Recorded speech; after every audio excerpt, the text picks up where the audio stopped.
Hello দোস্ত, এই গল্পের চরিত্রে দেখতে পারবে পচা এবং পচার বউ রানী। রানী সকালবেলা গরু বার করলো আর সে বাড়ি চলে গেল। এবার পচা গরুকে খেতে দিতে আসলো। গরুটাকে পচা খেতে দিল। তারপর পচা নিজেও খেতে বসে গেছে। সে বউকে বলছে আজকের প্ল্যান সে নাকি মাছ ধরবে সারাদিন। ছিপ নিয়ে বেরিয়ে পড়েছে।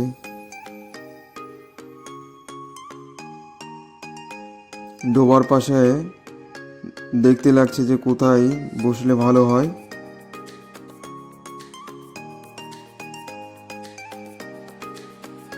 এই পচা এবার বসে পড়েছে।